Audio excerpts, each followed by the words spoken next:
مش قادر استنى اليوم اللي هرجع العب فيه،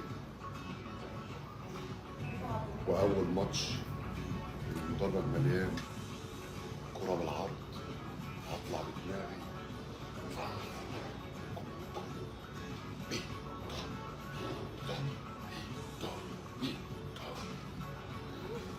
وزنك كام يا عالمي؟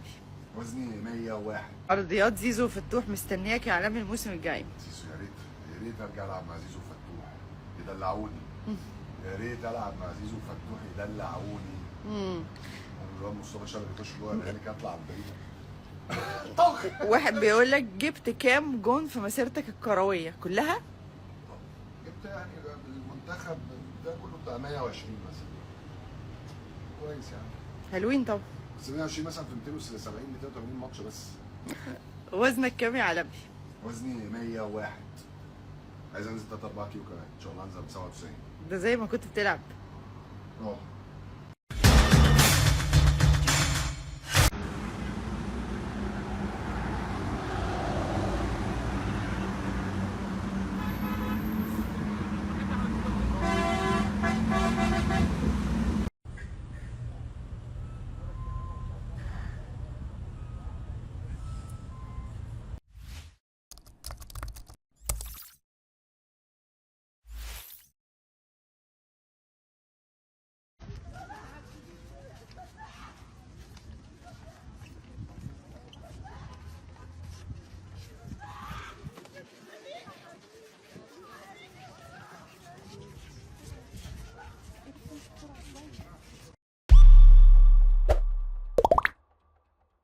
من الكهرباء اتظلم في الفتره دي انا الكلام اللي اتقال على مودست وبعدين كل الناس الكلام اللي اتقال على مودست يا اسامه فبقيت اتابعه.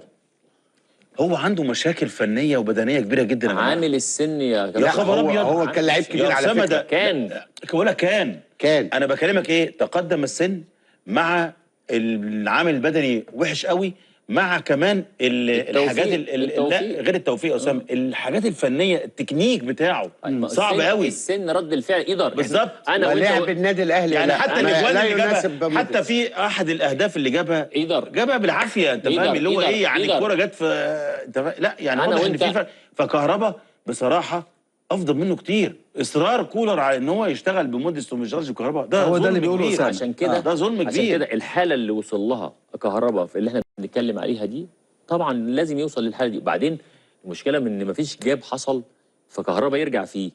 ده رجع واحد لاكي جدا، صفقه هايله جدا، صفقه محترمه جدا، ركب وسام على طول فالترس دار، فطبعا بدا يبعد كمان اكتر واكتر. ما كل دي ضغوط، وبالتالي طبعا الضغوط دي بس كان يجب انه يمسك نفسه شويه. انا عارف كهربا، انا عارفه كويس يا عم. انت بتتكلم على تورتايه تمسك نفسها، يعني روح امسكه انت.